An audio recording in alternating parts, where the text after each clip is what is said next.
Je suis fils d'éleveur. Quand j'étais enfant, chaque jour après l'école, j'allais garder le bétail. Le bétail, c'est toute ma vie. Je ne sais rien faire d'autre.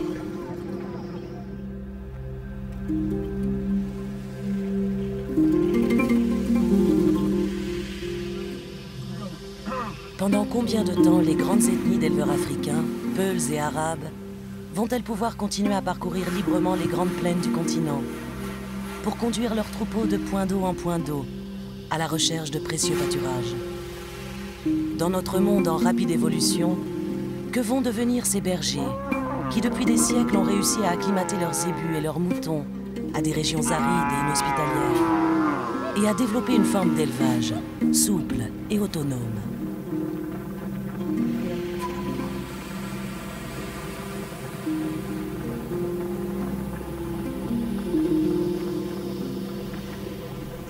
Les effets de la mondialisation se font sentir jusque dans les régions les plus rurales et isolées d'Afrique. Ils menacent aujourd'hui des cultures ancestrales, restées longtemps protégées. L'avenir de ces nomades libres et autonomes est remis en question dans un monde où l'économie de marché fait loi. Un monde où les changements climatiques entraînent des sécheresses à répétition. Un monde où une augmentation démographique spectaculaire exige des États africains qu'ils puissent approvisionner en viande des populations urbaines de plus en plus exigeantes. Un monde où la contemplation et la liberté de mouvement et de pensée n'ont plus leur place.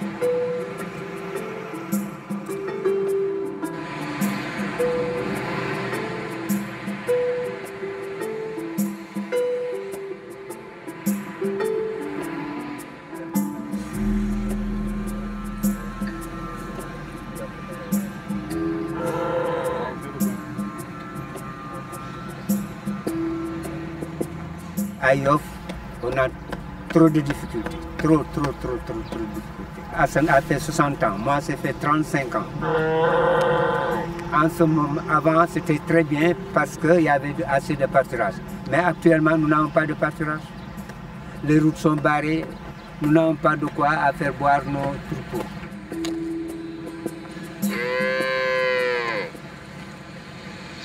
Alors que la demande en viande augmente, la situation des éleveurs se dégrade. Les premiers touchés sont les éleveurs Peuls, appartenant à la grande ethnie originaire de Nubie. Les bergers transhumants du Sahel, qui se comptent par millions, fournissent toujours l'essentiel de la viande rouge, consommée en Afrique centrale et occidentale. Mais leur liberté de mouvement est aujourd'hui remise en question, ce qui les met face à de terribles défis et un avenir incertain.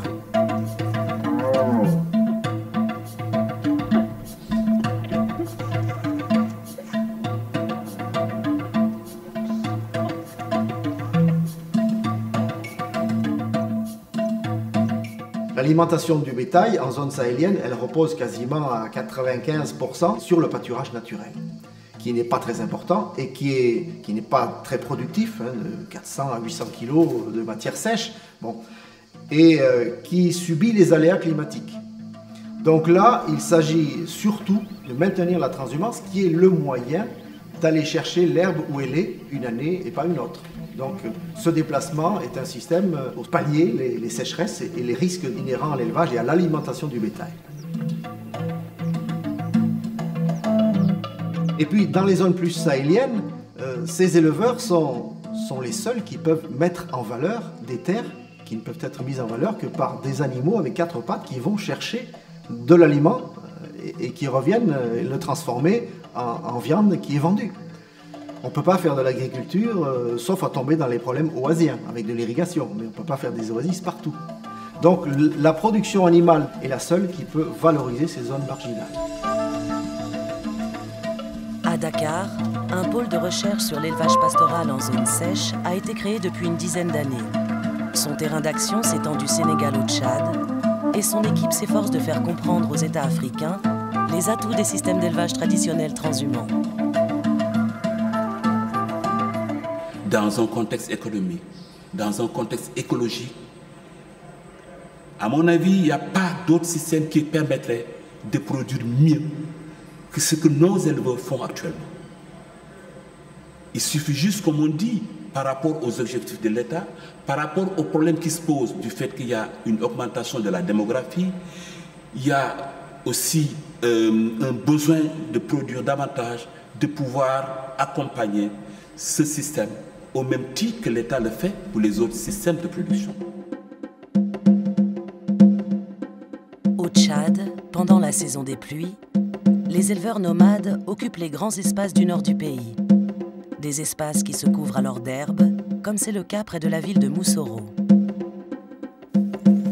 Mais à l'automne, lorsque la saison sèche reprend ses droits, les éleveurs sont obligés de se replier vers le sud, à la recherche de nouveaux pâturages.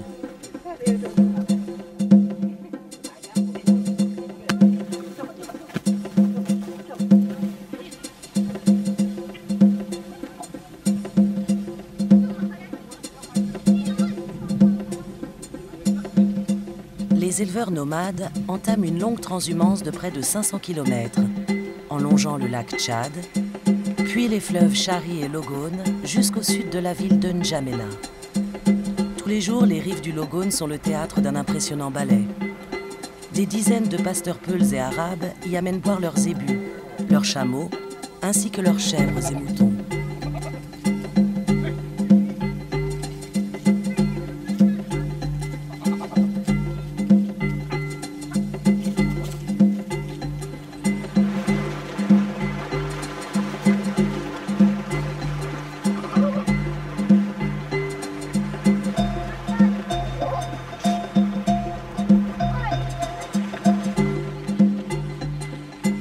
Comme de nombreuses familles d'éleveurs nomades, Aladji Chama et les siens ont établi leur campement à Maboloune, une zone très convoitée par les agriculteurs et les éleveurs transhumants, idéalement située à 3 km du fleuve.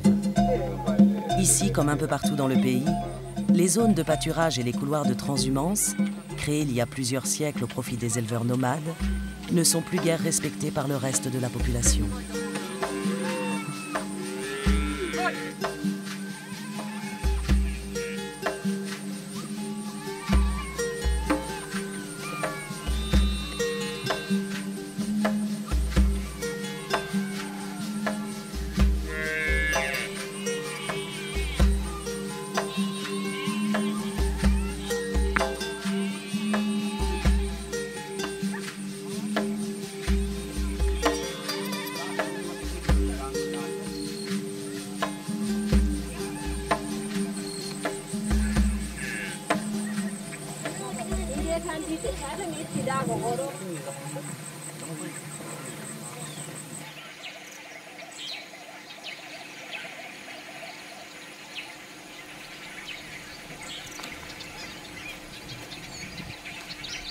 Aladji Chama est peul.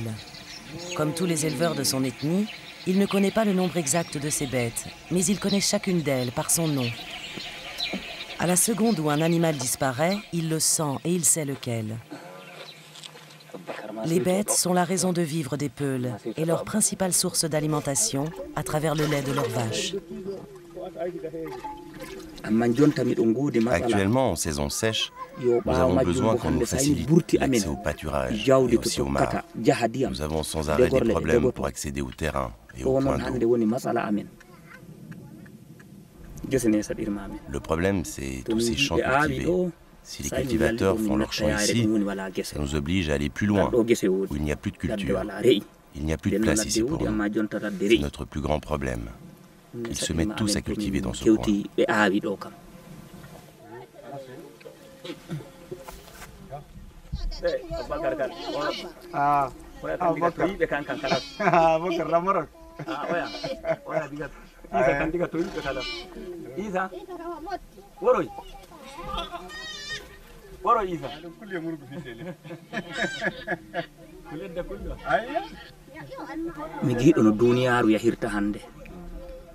J'ai compris comment le monde marche aujourd'hui. Si tu ne possèdes pas ta propre terre, demain tu seras repoussé dans un coin difficile. C'est ce que je peux prévoir. C'est pour cela que nous devons acheter de la terre partout où c'est possible.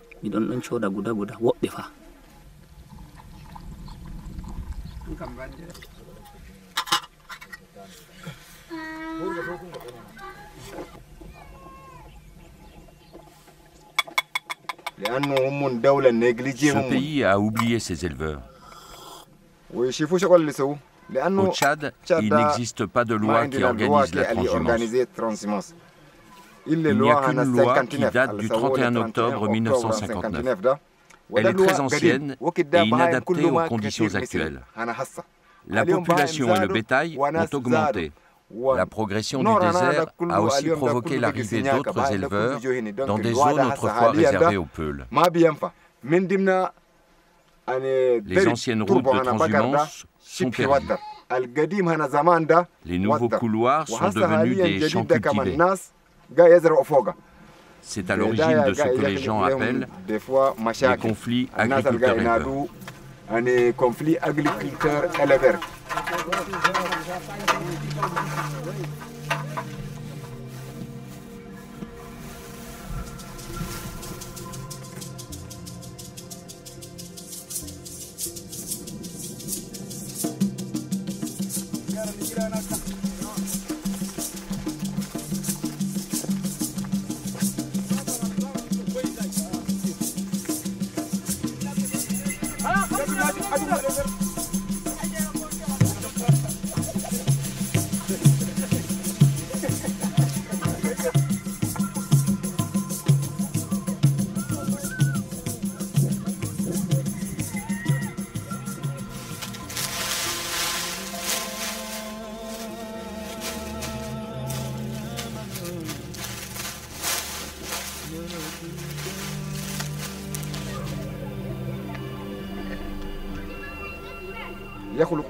L'insuffisance de pâturage et le manque d'eau pour abreuver le bétail poussent les éleveurs à installer leur campement autour des villages.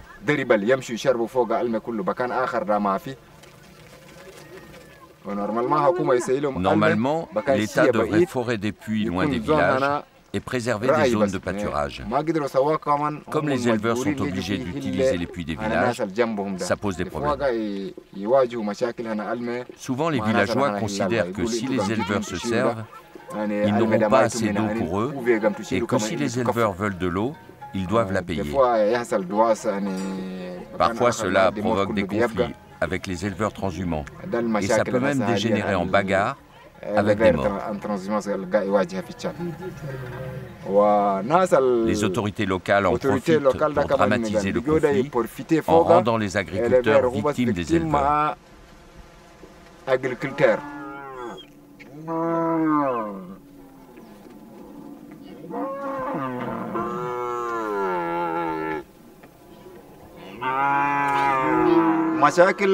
Les difficultés que rencontrent les éleveurs en général sont nombreuses, et celles que rencontrent les Peuls sont pires encore.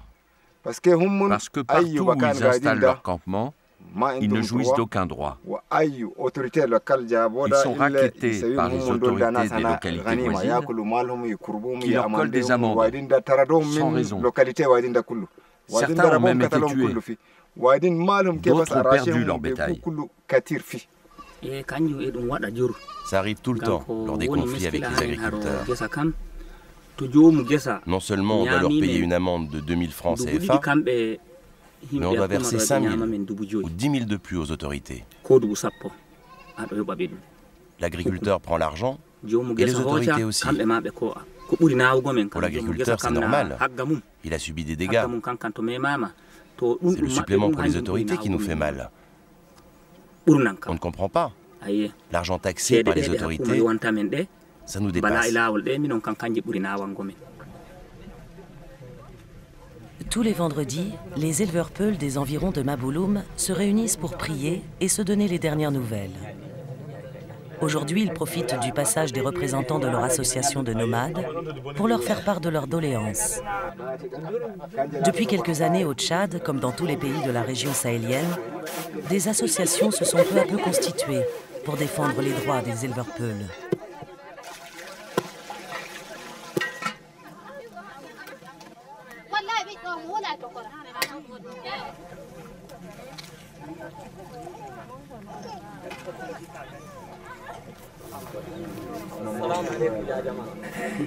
enen leydi caadi enen duroɓe enen en ngala belɗum ko guda ngaman en desama fayde wala demo wala laamo to ɗen a yettike gorere tagu sa yi a ɗo o ɗum inare am ɗo o ɗum inare am anani yo eɗen godi jawdi ɗoygol gol Allah magol wari en anani ɗe barama e ngala to ɗego to ɗen ɗum adowa kiskir guda ɗum resa gel joge duuɓi daga mortaki fa dabbude yawta nagge wote to memiŋel ɗum ñama neɗɗo dubu 20 dubu 30 dubu 40 jawdi élevage idi ɗon mari barki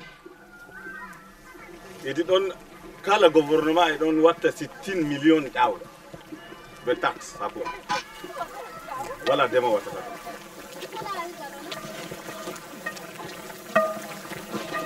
woodi ɓiɓɓe duroɓe kas élevage amma wala musa ada gadda ɗum huno dukkete kay joƴƴinele na waɗ wala ɗum woodi ɗum waray amma ɗum wangata sam ɗum wangata ha joom nayi seni o nana sey ɗum waɗa hawrinde bani goɗɗo ministre jo ha Tchad o toure ɓe ɗereji o yaha hawtu himɓe o wara o rara himɓe o o ada massa makko o yaɓa ɗereji o yana sara en kugal timmi wala gaɗuki kogoti ɓe nanga séminaire ha jamena ɓe ñama ceede.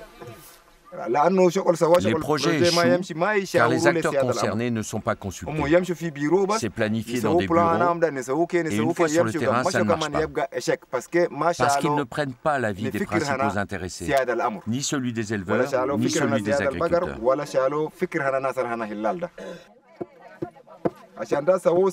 Un séminaire sur les conflits agriculteurs-éleveurs a été organisé sous l'égide d'un médiateur national. Le projet de loi qui nous a soumis nous a fait quitter la salle car ces lois étaient uniquement répressives et sans aucun avantage pour les éleveurs.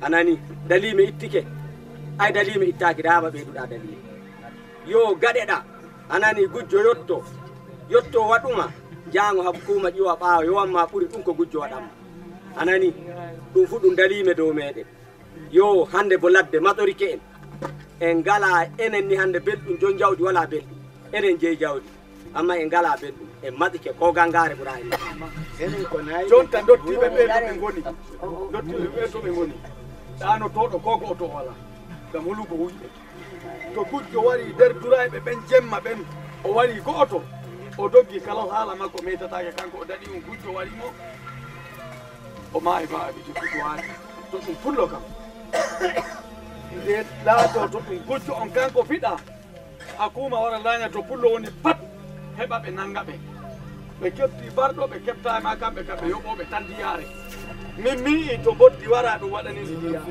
pullo waɗi diyaare mbari jaaɓini hakuma wari waɗani diyaare.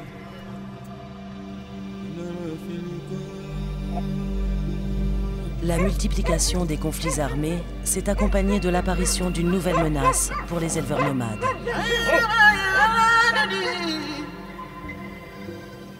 Ils sont pulvérisés dans les savanes et là ils sont fragiles, disons, ils sont isolés. Donc difficulté pour vendre le bétail, difficulté pour vendre le lait, mais ils sont accessibles, si vous voulez, aux bandits de grand chemin qui se sont multipliés, que ce soit au Cameroun à une certaine époque, le problème a été résolu, en Centrafrique il n'est pas du tout résolu, au Tchad il n'est pas résolu, au Soudan non plus, voilà, il y a du banditisme et les bandits avec quelques kalachnikovs font une descente dans un petit campement, maltraitent les gens qu'ils trouvent sur place et les obligent à aller vendre le bétail. Et ils attendent que l'argent revienne après la vente du bétail.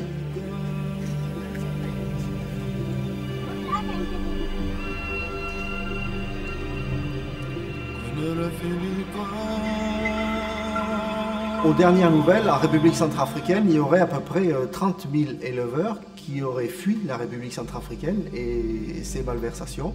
L'État, dans certains endroits, une grosse partie de l'État n'est pas contrôlée par les forces publiques. Et donc, à certains moments, ils se sont organisés, les éleveurs, avec des archers, mais ils n'étaient pas de taille à lutter contre les Kalachnikov. Donc, il y a à peu près 30 000 Peuls, Bororo, sur 200 000 qui sont partis, qui sont retournés au Cameroun, où il y a une meilleure sécurité. Le Sénégal, lui, est un pays où règne la paix. Ancienne zone de transhumance, terre de repli pour les bergers peuls, le Ferlo a subi de profondes transformations. Encouragés par les campagnes d'hydraulique pastorale menées dans les années 50, les éleveurs et leurs familles se sont partiellement sédentarisés.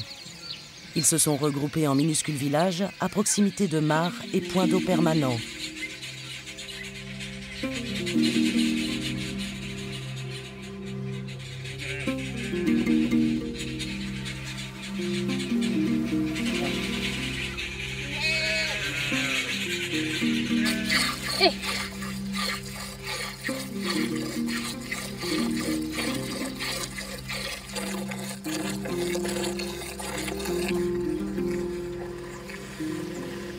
Pour autant, paix et vie sédentaire ne riment pas forcément avec sécurité pour les animaux. Autrefois, tu pouvais laisser divaguer ton troupeau, tu pouvais le laisser seul pendant 10 jours, personne n'y touchait. Maintenant, pour nous, les éleveurs du Sénégal, ce qui nous fait tout drôle, c'est que si tu pars au travail, au retour, tes bœufs ont été volés.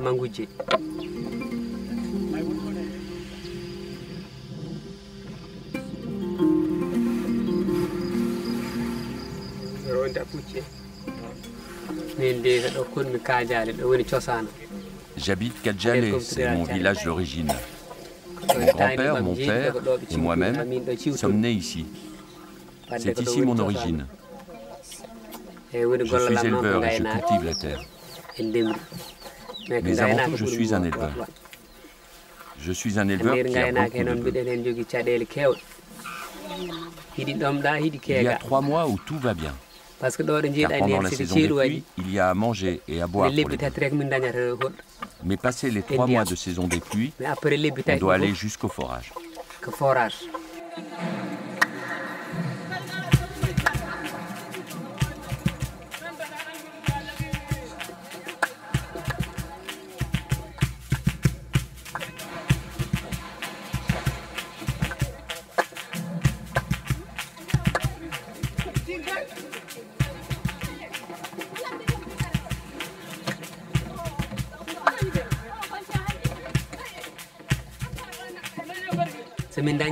Si on avait les moyens de faire venir de l'eau jusqu'à nous, au lieu de devoir emmener les troupeaux s'abreuver à 10 km, ce serait déjà mieux.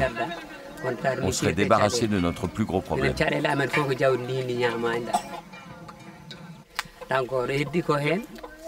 C'est un fait, nous avons besoin d'aide pour développer l'élevage au Sénégal, pour produire de la viande et du lait.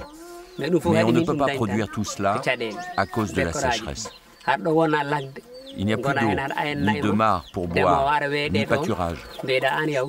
Il ne faut pas croire que parce qu'on possède des troupeaux, on est assez riche pour se tirer d'affaire. Les éleveurs n'ont plus les moyens de s'en sortir.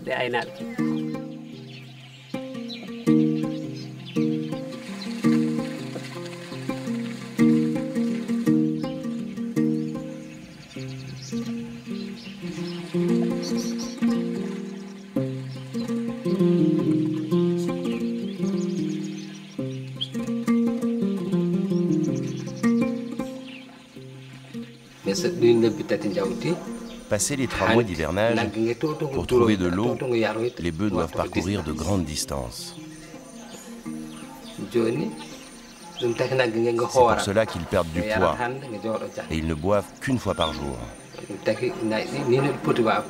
Dans ces conditions, les bœufs ne peuvent pas grossir, ni se reproduire correctement.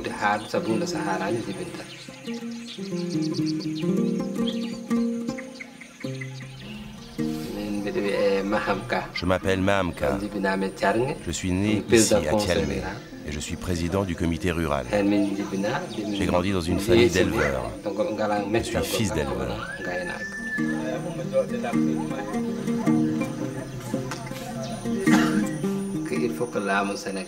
Il faut qu'on nous aide autant que les cultivateurs Il nous faut du matériel pour travailler.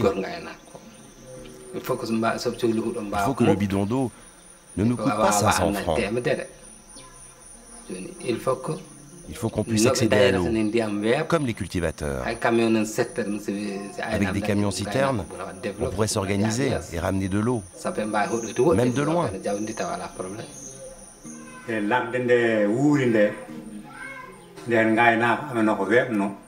Avant que les rivières ne s'assèchent, on avait de gros bœufs. Ils étaient bien nourris. Ils mangeaient, s'abreuvaient, se reposaient.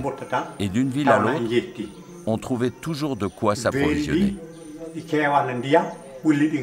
puits étaient pleins. Et sinon, il n'y avait qu'à creuser pour trouver de l'eau.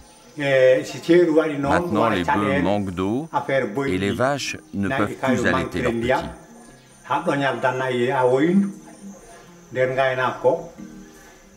Autrefois aussi, les vétérinaires passaient chez les éleveurs. Ils faisaient des piqûres aux bœufs malades et ces bœufs guérissaient. C'était comme ça en ce temps-là.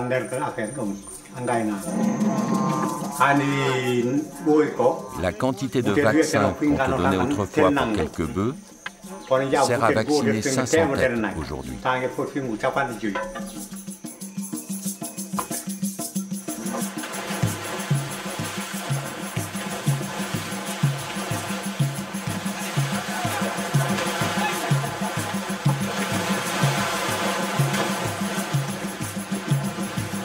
Les États, traditionnellement, étaient organisés pour faire les campagnes de vaccination, pour faire les campagnes de déparasitage et de bain des animaux contre les tiques, parce que les tiques transmettent des maladies mortelles.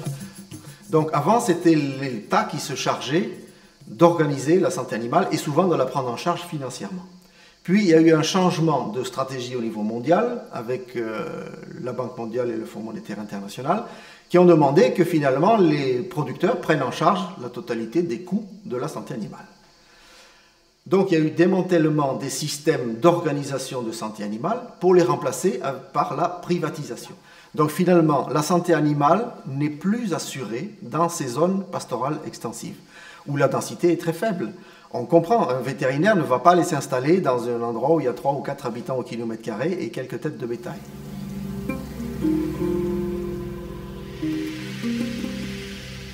Les Peuls possèdent des connaissances empiriques salutaires en termes d'élevage. Ils savent où trouver les pâturages qui favorisent le bon développement des bêtes, se débrouillent comme ils peuvent pour les débarrasser de leurs parasites ou soigner leurs infections. En l'absence de soutien vétérinaire sérieux, ils continuent par la force des choses à pratiquer une médecine traditionnelle de brousse, comme le fait aujourd'hui Aladji Chama, qui, avec une épée chauffée dans le feu, pratique des incisions sur l'une de ses bêtes qui souffre d'arthrose. Nous continuons à traiter les animaux de manière traditionnelle, avec le feu. Mais pour certaines maladies, on aurait besoin d'un vétérinaire.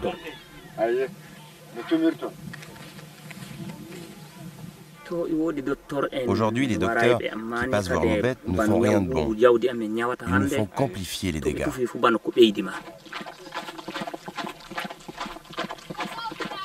Les éleveurs Peuls ne sont guère mieux lotis en ce qui concerne leur santé et celle de leur famille ou l'éducation de leurs enfants. Les dispensaires sont souvent loin des campements de brousse. Les écoles peu pressées d'accueillir des enfants dont les familles se déplacent en permanence.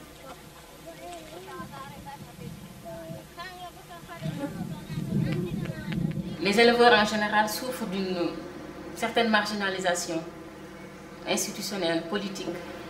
Et en milieu pastoral, le grand problème, c'est l'action collective. Les mouvements qui existent, les organisations qui existent ont été créées par l'État.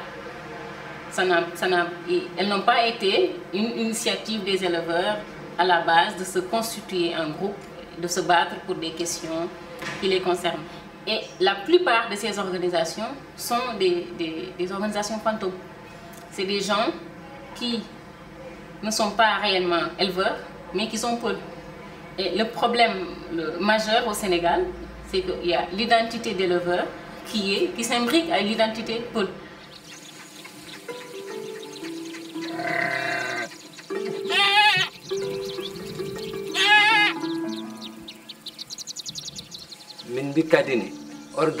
Les organisations censées nous représenter ne sont pas dirigées par des éleveurs. Ce ne sont que des hommes d'affaires qui ne sont ni éleveurs ni agriculteurs. Et franchement, est-ce qu'ils connaissent la réalité et les problèmes auxquels nous sommes confrontés? Est-ce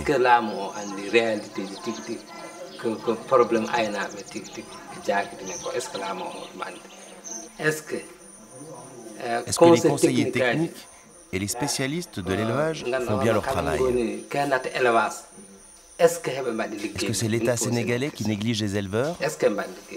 Là, on peut se poser la question. Est-ce que l'État est mal informé ou est-ce qu'il nous néglige en connaissance de cause?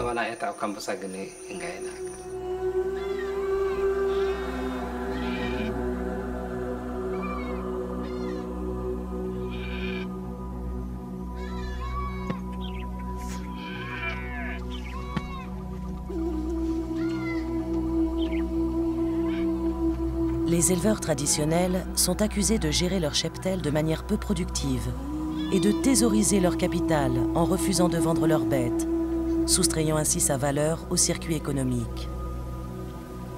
Les chercheurs ont beau démontrer que cette gestion est productive, dans le sens où elle s'adapte bien aux risques sanitaires et économiques, cette idée a la vie dure.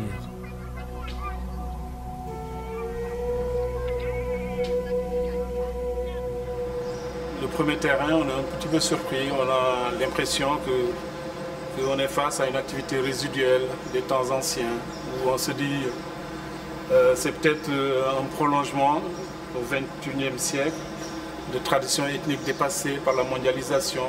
On se rend compte que dans ce contexte qui est rempli d'incertitudes, avec beaucoup de problèmes, ce qui est visible, on sent la sécheresse du milieu, on se rend compte que finalement ils ont réussi à développer des comportements économiques qui sont les mieux adaptés sur ce terrain-là.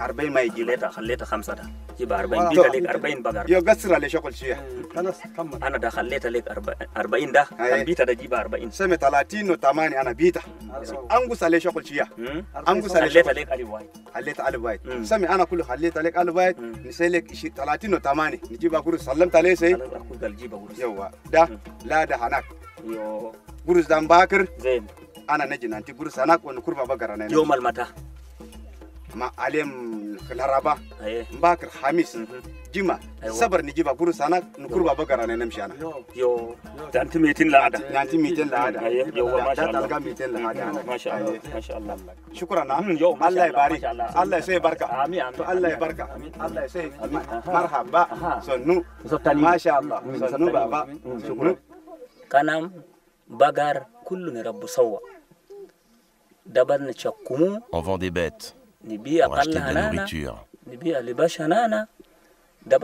vêtements et aussi des médicaments. Des médicaments pour soigner notre bétail. Nous ne faisons rien d'autre que de l'élevage. La culture de la terre n'est pas notre métier. C'est la vente de notre bétail seul qui nous permet de satisfaire tous nos besoins.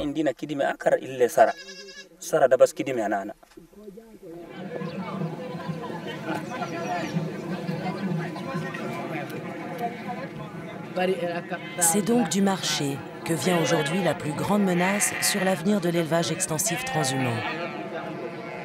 Les éleveurs sahéliens, obligés de vendre des bêtes pour acheter de grandes quantités de mil et sorgho, pour nourrir leur famille en saison sèche, se retrouvent de plus en plus souvent confrontés aux manœuvres spéculatives de commerçants peu scrupuleux. La période de soudure, c'est-à-dire juste avant la récolte, quand les gens ont fini leur grenier et n'ont plus rien à manger, ils vont devoir acheter. Et là, la spéculation par les commerçants va faire monter le prix des céréales de 7 000 francs le sac de 100 kg à 10 000, 12 000, 20 000, j'ai même vu jusqu'à 40 000 francs le sac. Donc, les gens étant obligés de manger vont vendre du bétail pour acheter ces céréales qui sont devenues de plus en plus chères. Mais comme tout le monde est dans la même situation, tous ces agro-éleveurs vont porter le bétail en même temps sur le marché local, et ce qui va faire effondrer les prix. Donc une tête de bétail qui vaut 100 000 CFA, elle va se négocier à 80 ou 60 000 francs CFA. Donc vous avez d'un côté la spéculation des céréales qui fait passer le prix de 7 000 à 20 000, mettons en moyenne, et de la céréale, et en même temps, c'est à cette période la plus critique, le bétail qui va passer de 100 000 à 60 000. Bon, c'est cette double spéculation qui les met dans la tyrannie du marché local.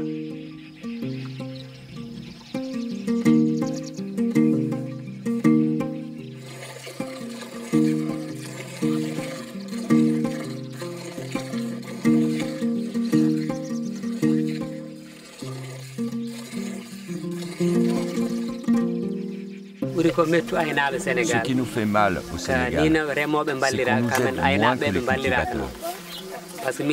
À l'approche de l'hivernage, on leur prête de l'argent pour qu'ils puissent semer. Le sac de graines à 50 000 francs, ils l'obtiennent à moitié prix. Et pour nous, les éleveurs, le sac d'aliments pour le bétail passe de 8 000 à 10 000 francs. Ils ne le baissent pas d'un centime. Ça nous fait mal parce que pour pouvoir l'acheter, il faudrait emprunter à la banque. Et même un troupeau de 500 bœufs, ce n'est pas considéré comme une garantie. C'est comme ça au Sénégal. Il faut que les gens sachent que le gouvernement nous laisse tomber.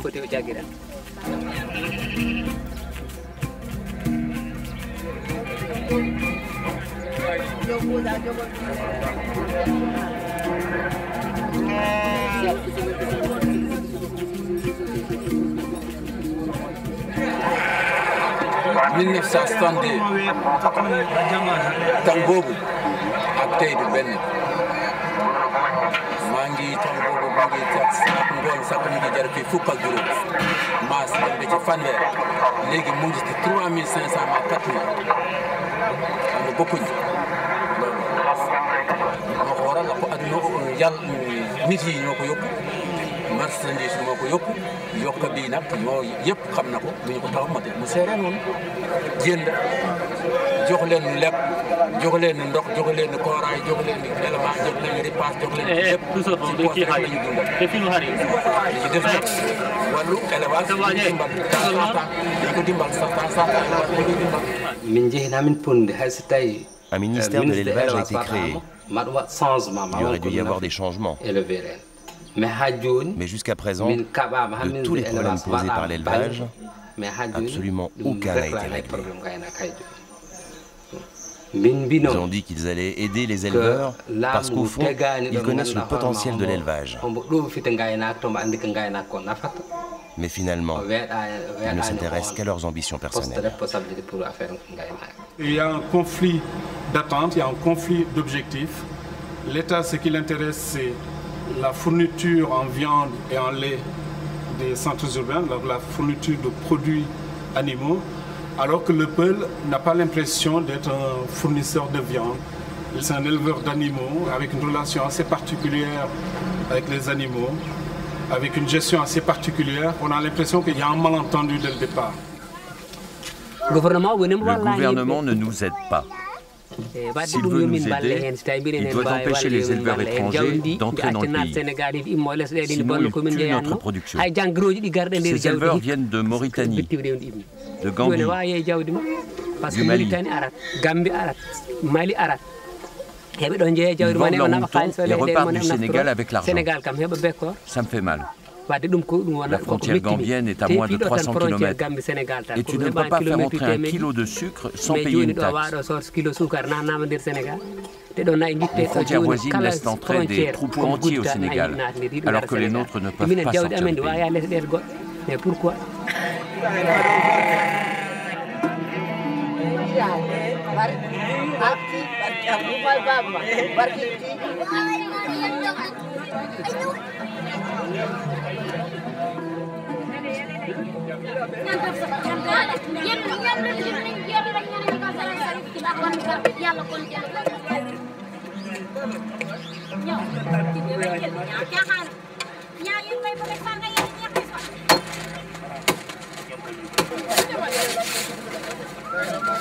La dernière menace vient des stocks de viande subventionnés, importés d'Europe et d'Amérique latine. De 50 000 tonnes à la fin des années 80, les quantités importées atteignent aujourd'hui plus de 200 000 tonnes. Une viande vendue à bas prix.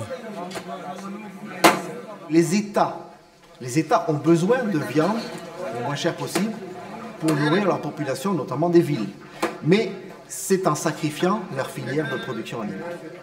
Les Sahéliens, quand ils amènent la viande à 600 francs CFA et que les Européens exportent sur les marchés de la côte africaine à 400 francs, la petite ménagère à Abidjan, par exemple, quand elle ouvre son petit porte-monnaie, elle voit qu'elle n'a pas beaucoup d'argent. Entre la viande à 400, qui est de la viande congelée à 30% de graisse, mais qui est de la viande très correcte, et de la viande dont elle a l'habitude de zébu à 600, elle va acheter à 400. Donc, mon Sahélien, il est obligé de baisser le prix de sa viande s'il veut la vendre. Mais lui, il a toujours besoin d'une tonne de céréales à acheter. Donc, il est contraint de vendre du bétail.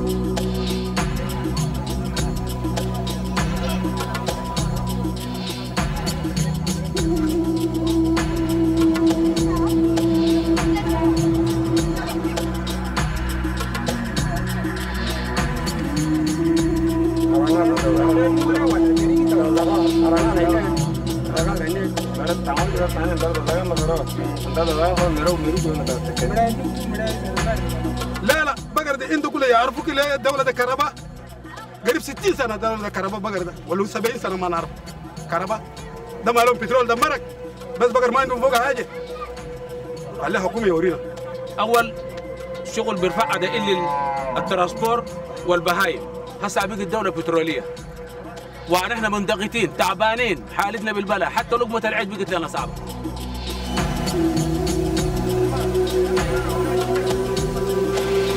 Le Tchad, grand pays d'élevage, a longtemps fourni ses voisins équatoriaux en viande fraîche. Un grand abattoir a été construit à N'Djamena dans les années 50 pour approvisionner les exportations de viande vers une dizaine de pays qui vont du Bénin à l'Arabie Saoudite. Avec le renchérissement des prix du transport et la concurrence de la viande importée d'Europe et d'Amérique latine, cette filière d'exportation a été mise à mal et l'abattoir de N'Djamena ne tourne plus au plein de sa capacité. Un débouché de moins pour les éleveurs africains. Vers les années 70, on exportait plus de 11 000 tonnes de viande fraîche vers le Congo, les deux Congos, Congo populaire et Zaïre. Et ça marchait très bien. Aujourd'hui, il y a des gens qui envoient de la viande congelée à partir de l'Argentine, de machin, et qui arrive au Zaïre avec un prix moins cher. Alors quand vous vous présentez avec votre viande du Tchad, avec un prix qui monte déjà aujourd'hui à plus de 2000 et quelques, eh bien, ça ne marche pas. Et le monde actuel, surtout africain, est pour la quantité au lieu de la qualité. Ceux qui transiment là ont de belles bêtes par rapport à ceux qui restent sur place. Même sur le marché, ils sont vendus à un prix très intéressant. La viande, l'élevage en principe, si on traite ça très bien, ça remplace le pétrole. Moi, je peux oser dire ça, hein, parce que ça peut travailler comme le pétrole. Parce que le cheptel tchadien, c'est un don, ça ne finit pas.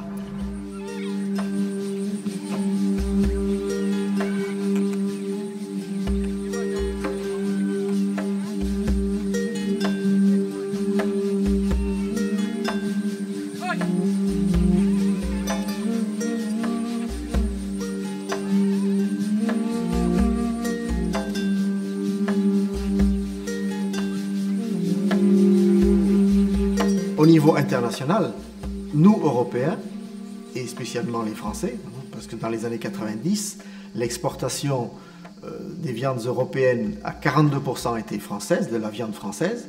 Donc nous, Européens, nous sommes responsables partiellement. On a vu que localement, il y avait des problèmes, mais sur le plan international, les viandes subventionnées, les 140 000 ou les 200 000 tonnes qui arrivent maintenant sur les pays de la côte, nous sommes partiellement responsables de la décapitalisation des producteurs sahéliens, donc de leur paupérisation. Mais on ne les entend pas parce qu'ils sont insuffisamment organisés. On a entendu les producteurs cotonniers à l'OMC s'exprimer.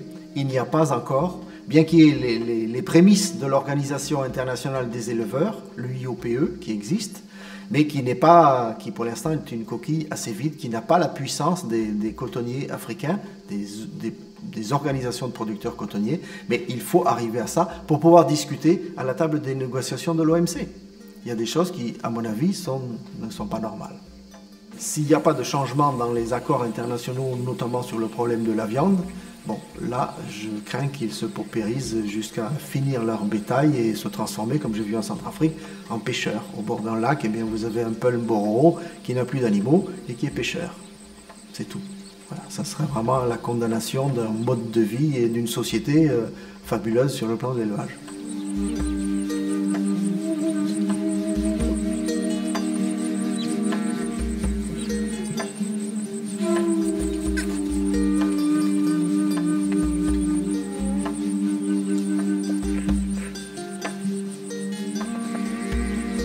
La possible disparition des pasteurs Peul nomades n'est-elle pas une occasion de repenser notre façon d'avancer? Dans une époque faite d'aléas climatiques et d'incertitudes économiques, leur mode de vie mobile et flexible, respectant un équilibre entre l'homme et la nature, est riche d'enseignements pour nos sociétés inquiètes. Le système pastoral ancestral des éleveurs Peul, accompagné et amélioré, pourrait préfigurer de nouveaux modes de survie pour l'homme de demain.